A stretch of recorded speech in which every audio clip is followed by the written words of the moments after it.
ओम या श्री स्वयं सुखिदिनां भवनेस्वलक्ष्मी पापात्मनां कृतिदियां हृदये सुबुद्धि श्रद्धा सतां कुलजना प्रभवस्य लज्जा तां त्वां नतास्म परिपालय देवी विश्वम। नमस्कार, स्वागत है आपका आचार्य वाणी में। मैं आचार्य विक्रमादित्य आपके साथ हूँ। आज का विषय हमारा है कि सिंह राशि वालों के लिए कैसा रहेगा ग्रहों का योग आने वाले नवंबर के पहले भाग में। देखिए, नवंबर का वैसा ही महीना बहुत महत्वपूर्ण रहता है और इस बार तो कार्तिक का पूर्ण योग पड़ रहा है। ऐसे में दिवाली और कई चमत्कारी उत्सव पड़ने वाले हैं।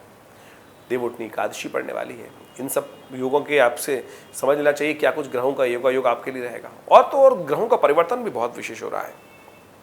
यदि नवंबर के आरंभ में बात की जाए तो जो विशेष तौर पर शनि है वो मार्गी होने जा रहे हैं और सिंह राशि वालों के लिए शनि महाराज बहुत इंपॉर्टेंट चल रहे हैं। आपके सामने चल रहे हैं शनि, और इन दोनों वक्री चल रहे थे तो आगे बढ़ने की जगह पीछे घटते चले जा रहे थे। तो अब शनि महाराज मार्गी हो जाएंगे, सही दिशा में चलेंगे।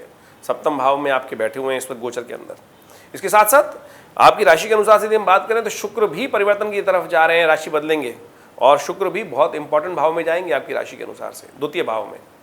लेकिन थोड़े कमज़ोर होंगे, उनको ठीक करने के लिए आपको ताकत लगानी पड़ेगी, उपाय करना पड़ेगा। सम्मान के स्वामी हैं आपके, मान सम्मान के स्वामी हैं, पद के स्वामी हैं। शुक्र कमज़ोर होकर बदल रहे हैं, ये थोड़ा सा एक चिंता का विषय है। इसको उपाय करके चिंता करनी ठीक कर लीजिए। सकल पदार्थ है जगमाही, कर्महीन पुरुष पावत नहीं। तो सही रूप से उपाय कर आप इसको भी शक्ति प्रदान कर सकते हैं। बुध भी परिवर्तन की तरफ जाएंगे। बुध आपके बहुत महत्वपूर्ण भाव में जाने वाले हैं। चतुर्थ भाव में उनका गमन होता दिखाई दे रहा है और वो आपके लिए बहुत चीज़ों को ऑर्गेनाइज करने की स्थिति बना सकते हैं आपकी। तो ऐसे में कौन से खास उपाय कर आप अपने ग्रहों को ठीक कर सकते हैं, ये सारी बातें हम आपके समक्ष रखेंगे। लेकिन विश्व के दृष्टिकोण से देखा जाए तो इस वक्त ग्रहों का परिवर्तन जो हो रहा है वो बहुत महत्वपूर्ण है।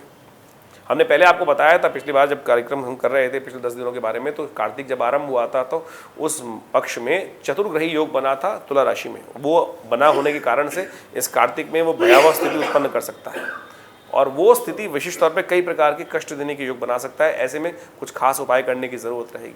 चतुर्ग्रही योग जो बना उसके कारण से विश्व में अशांति के योग बनते दिखाई दे रहे हैं। युद्ध और भयावह हो सकता है, प्राकृतिक आपदाओं के योग बन सकते हैं। और इस कार्तिक के महीने में विशेष तौर पर कुछ तिथियों को भी बड़ा विचित्र योग बना है। एक पक्ष में, पहले पक्ष में तिथि बढ़ गई और दूसरे पक्ष में तिथि घट गई। कहा जाता है कि जाए पक्ष में एक मास के अंदर कार्तिक में एक तिथि बढ़े और फिर अगले पक्ष में वो घट जाए तो दाम ऐसे गिरते हैं कि गिरते चले जाते हैं। तो ऐसे में आपको बहुत सावधानी के साथ काम करना है। यदि पक्ष के आरंभ में बात करें तो ग्रह योग दिखा रहे हैं कि घी तेल इत्यादि में दिवाली का पर्व है, तो ऐसे में बहुत सारे तेजी का भाव रहेगा। घी तेल चावल चीनी इत्यादि में, सफ़ेद वस्तुओं में, विशेष तौर पे मेवों में कई प्रकार से तेजी आती दिखाई दे रही है। लेकिन सावधानी के साथ काम करने सट्टे वालों को करना चाहिए और शेयर बाजार वालों को बहुत सावधानी के साथ काम करना चाहिए, क्योंकि विश्व में युद्ध की स्थिति, प्राकृतिक आपदाओं की स्थिति है। ऐसे में कोई डीप गोता लगा सकता है बाजार, क्योंकि हमने तिथि का वर्णन भी आपको किया शास्त्र के दृष्टिकोण से।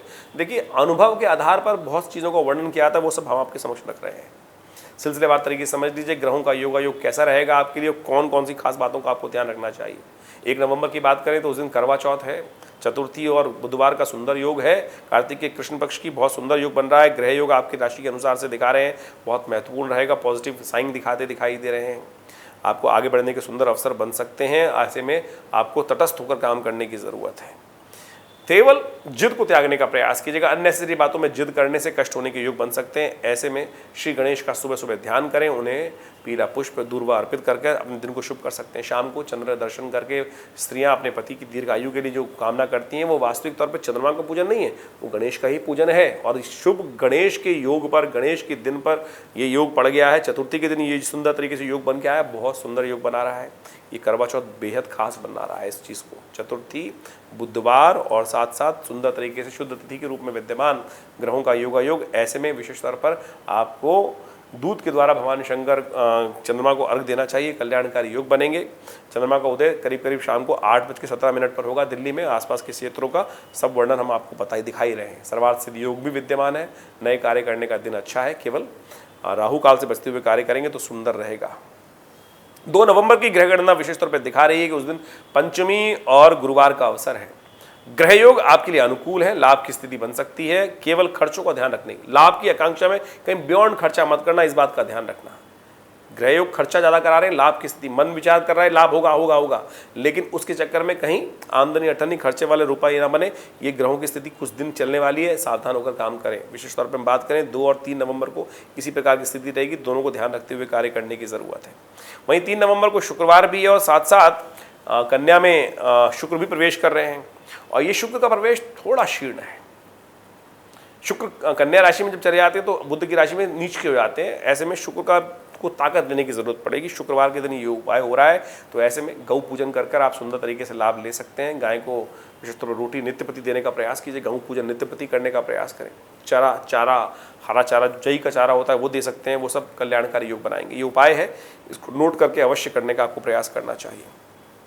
4 नवंबर को रविवार भी है और शनिवार है और साथ साथ सप्तमी तिथि है। सर्वार्थ सिद्धि योग विद्यमान है और ये तिथि बेहद खास है क्योंकि इस दिन शनि मार्गी हो रहे हैं।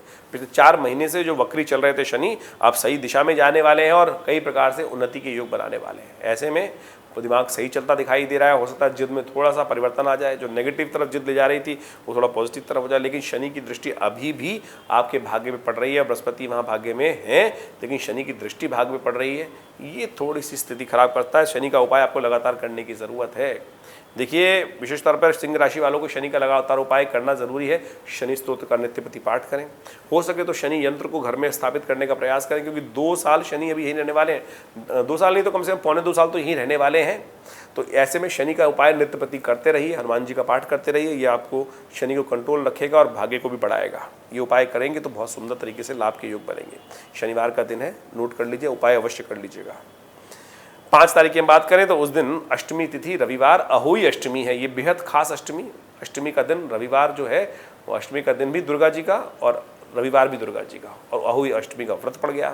बड़ा सुंदर योग बना रहा है। तारों की रोशनी में उसको व्रत का उद्यापन किया जाता है। तारों की पूरा दिन व्रत रखते हुए माएँ अपने संतान की उन्नति के लिए सुंदर उपाय करती हैं। उस दिन भगवती पार्वती जी का पूजन किया जाता है। मंत्र है या देवी सर्वभूतेषु मातृरूपेण संस्था नमस्तस्यै नमस्तस्यै नमस्तस्यै नमो नमः।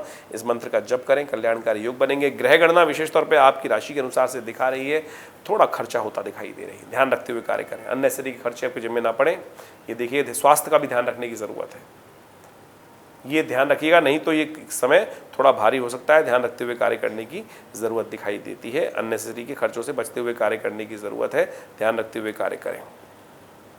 उपाय के तौर पर विशेष तौर पर सबसे श्रेष्ठ उपाय माँ भगवती दुर्गा का पूजन। माँ भगवती दुर्गा के मंदिर में जाके हलवे का भोग, लाल वस्त्र, लाल पुष्प माँ भगवती को अर्पित करें, कल्याण होगा, कष्ट दूर होंगे। इस दिन राधा जी का पूजन भी किया जाता है और विशेष तौर पर गोवर्धन में तो राधा कुंड में स्नान कर कर कहा जाता है कि समस्त प्रकार के कष्ट दूर हो जाते हैं। तो अवश्य बड़ा सुंदर मेला वहाँ लगता है और बड़ी सुंदर तरीके से उन सबका लाभ आप ले सकते हैं। 6 नवंबर को ग्रह गणना सोमवार का दिन दिखा रही हैं और साथ साथ नवमी तिथि दिखा रही हैं। ग्रहों का परिवर्तन होने का योग भी चल रहा है और ये परिवर्तन आपके लिए बड़ा शुभ रहेगा। सुबह थोड़ी ग्रहों की गणना भारी है, दोपहर के बाद से ग्रहों का परिवर्तन का योग है। बुध भी परिवर्तन की तरफ जाएंगे शाम को। ये दोनों योग बहुत महत्वपूर्ण है आपके लिए। चीज़ों को ऑर्गेनाइज करेंगे, चीज़ों को व्यवस्था करने का आप सुंदर रास्ता निकल सकता है। तो चिंता ना करें, दोपहर के बाद से चीज़ों को आप सुंदर तरीके से ऑर्गेनाइज करके काम करते दिखाई दे रहे हैं, वो बहुत सुंदर योग बनेगा। ऐसे में सुबह सुबह शिव का ध्यान करें, उनका पूजन करें, उनका अभिषेक करें, शुभ होगा। 7 तारीख को ग्रह गणना विशेष तौर पर दिखा रही है कि दशमी और मंगलवार, और 8 तारीख को भी दशमी और मंगलवार ही, दशमी और बुधवार पड़ेगा। दशमी वृद्धा हो गई है या वृद्धि हो गई है, आगे बढ़ गई है। 2 दिन तिथि रहेगी, एक दिन पूर्ण रहे और अगले दिन केवल 4 घड़ी के आसपास की योग बना रही है। तो ऐसे में ध्यान रखना चाहिए कि वृद्धा जो है थोड़े से भावों को बढ़ा सकती है। तो ऐसे में जो बाजार में काम कर रहे हैं तो थोड़ी तेजी आती दिखाई दे रही है भावों में, ये ग्रह योग दिखा रहे हैं साफ साफ तरीके से। ऐसे में ग्रहों की गणना के हिसाब से ग्रह आपके अनुकूल दिखाई देते हैं। मोटिवेशन रहेगा, नया विचार मन में उदय करने के योग बनेंगे। मन थोड़ा चंचल रहता दिखाई दे रहा है, तो ऐसे में थोड़ा ध्यान रखें। खर्चा कंट्रोल कर पाएंगे, धन आगमन के सुंदर रास्ते बनते दिखाई दे रहे हैं। भाग्य से बहुत सारी चीज़ों के सुंदर विचार सही समय पर बुद्धि का बल चलता दिखाई दे रहा है। ऐसे में शुभ करने के लिए हनुमान जी का पूजन कर लीजिए। हनुमान जी के मंदिर में जाकर पान का भोग, पीपल के पत्तों की माला हनुमान जी को अर्पित करें, शुभ होगा सब। वहीं बात कर लेते हैं अब 9 तारीख की। 9 ग्रह गणना विशेष तौर पर बड़ी महत्वपूर्ण तिथि है। उस दिन एकादशी है, कार्तिक के मास की एकादशी, बड़ी महत्वपूर्ण एकादशी है। साधारण एकादशी नहीं है, रमा एकादशी। यही एकादशी है जो महालक्ष्मी के साथ विष्णु जी का पूजन करने से समस्त प्रकार के दारिद्र्य को दूर कर देती है। तो ऐसे में प्रार्थना ये करें कि महालक्ष्मी आप लक्ष्मी के रूप में हमारे घर में विष्णु जी के साथ विराजें, तो उससे कृपा प्राप्ति के योग बन जाएंगे, क्योंकि इसी दिन से महालक्ष्मी का पूजन आरंभ हो जाता है। और दिवाली आने वाली है, सुंदर तरीके से इसी दिन से हो सके तो महालक्ष्मी का श्रीयंत्र चांदी के रूप में स्थापित करने का प्रयास करें। घर में नित्यप्रति उनका पूजन करें, बड़ा सुंदर योग बनेगा। विष्णु जी के साथ महालक्ष्मी का पूजन कर लेने से कहा जाता है समस्त प्रकार से कष्टों को दूर करने का योग बनेगा। नंद गोपाल के साथ भगवान का पूजन बड़ी श्रद्धा के साथ, भगवती का पूजन बड़ी श्रद्धा के साथ करें। सुंदर योग बनते दिखाई दे रहे हैं। ग्रह गणना के अनुसार से आपके ग्रहों का परिवर्तन का योग भी चल रहा है, चंद्रमाई परिवर्तन की तरफ जा रहा है और ये सुंदर तरीके से आपके लिए कल्याणकारी रहेगा। ऐसे में खीर का भोग भगवान को लगाकर, साबूदाने की खीर बनाकर भगवान को उसका भोग लगाइए और देखिए सुंदर तरीके से कल्याणकारी योग बनेंगे। प्रसाद ग्रहण कीजिए, सुंदर रहेगा। चावल का नहीं, मैंने कहा या तो समा के चावल का खीर बने या साबूदाने के चावल खीर बना के भोग लग सकता है, इसका ध्यान रखते हुए कार्य करना चाहिए आपको। 10 नवंबर की गणना, ग्रहों की गणना बहुत ही सुंदर है। ये धनतेरस है उस दिन, और उस दिन विशेष तौर पर प्रदोष का योग भी पड़ रहा है, शुक्रवार का योग। धनतेरस महालक्ष्मी को प्रसन्न करने के दिन आरंभ हो रहे हैं। महालक्ष्मी की प्रार्थना उस दिन की जानी चाहिए। धनतेरस के पूजन होती है। साथ साथ उस दिन दीपदान का भी महत्व बड़ा कहा गया है। कहा जाता है कि इस दिन जो दीपदान कर लेते हैं, एक उसका पूरा प्रयोग है, उसको हम बताएंगे आपको। उसको जो कर लेता है, कहा जाता है कि 1 वर्ष तक उसके पूरे परिवार की अपमृत्यु नहीं होती। समस्त प्रकार के अनिष्टों को दूर करने का योग बन जाता है। कैसी अलाएँ बलाएँ हैं सब दूर हो जाती हैं। नज़र लगती है ना किसी व्यक्ति को, काम करते हैं नज़र लग जाती है, उन सबको दूर करने का भी ये उपाय हम आपको बताने जा रहे हैं। कर लीजिएगा दीपदान। यमराज के निमित्त दक्षिण दिशा में घर की तरफ शाम के समय एक दीपदान करने की सुंदर व्यवस्था बनती है। ग्रह गणना आपके लिए बड़े अनुकूल बनी हुई है, सुंदर बनी हुई है और इसमें धन आगमन के सुंदर रास्ते दिखाई देते हैं। ग्रह योग बहुत सुंदर तरीके से आगे बढ़ने के अवसर बना रहे हैं। तो मोटिवेशन होते हुए काम करने का प्रयास कीजिए। गौ का पूजन करें। विशेष तौर पर गौ का पूजन इसलिए कह रहे हैं क्योंकि शुक्रवार का अवसर है और इस दिन गोवत्स द्वादशी है। गाय के बछड़े का पूजन किया जाता है, उनकी आरती उतार दी जाती है, गुड़ उनको दिया जाता है। तो ये सब पूजन कर कर सुंदर तरीके से आनंद के उत्सव को मनाने का प्रयास करें और जो उपाय बताया जा रहा है उसको अवश्य करें, कल्याण होगा। एक ब्रह्मास्त्र उपाय हम आपको बताने वाले हैं। कहा जाता है कि यदि यम के निमित्त, क्योंकि धनत्रयोदशी के दिन यमराज की पूजा की जाती है और कहा जाता है कि सूर्यास्त होने के बाद घर के दक्षिण दिशा की तरफ एक अन्न की ढेरी बनाकर एक चौमुहा दीपक अपने पितरों के निमित्त दान कर दिया या यमराज के निमित्त दान कर दिया जाए। उनमें उस थोड़ा सा उनका पूजन कर कर यमराज जी का, और वहाँ उसको प्रज्वलित कर दिया जाए और उसके दिन अगले दिन सुबह उठकर, कहा जाता है पूर्ण प्रयोग यह है कि अगले दिन सुबह जब नरक चतुर्दशी होती है, सुबह उठकर घर के दोनों द्वारों पर एक विशेष तौर पे 2 दिए प्रज्वलित कर दिए जाते हैं यमराज के दोनों पुत्रों के नाम पर। ये पूर्ण उपाय हुआ। और उससे पहले क्या करना चाहिए? कहा जाता है कि अपामार्ग का पेड़ लेकर रात को उखाड़ के रख लीजिए और अपने सिर पे से वार कर उसको बाहर डाल देना चाहिए। उससे पहले विशेष तौर पे तेल के द्वारा, कहा जाता है कि तेल, जो तिल का तेल है उसके द्वारा पूरे शरीर पर मर्दन कर कर फिर स्नान कर कर और फिर ये प्रक्रिया की जाए और फिर घर के मुख्य द्वार पर जाकर सूर्य उदय होने से पहले यदि 2 दीपक प्रज्वलित कर दी जाए दोनों द्वार, घर के मुख्य द्वार के दोनों तरफ, तो कहा जाता है कि 1 वर्ष तक अपमृत्यु के योग नहीं बनते। तो आप सुंदर तरीके से इस उपाय को करने का प्रयास करें। दिवाली आने वाली है और उसके बारे में पूर्ण विधि के अनुसार से हम आपको बताएंगे कैसा रहेगा ग्रहों का योग। तो अभी इन उपायों को करें। इसके अलावा कोई भी प्रश्न मन में चल रहा हो तो चिंता ना करें, आप हमसे उसका निवारण पूछ सकते हैं और कष्टों दूर करने का सुंदर योग बना सकते हैं। धन्यवाद, नमस्कार।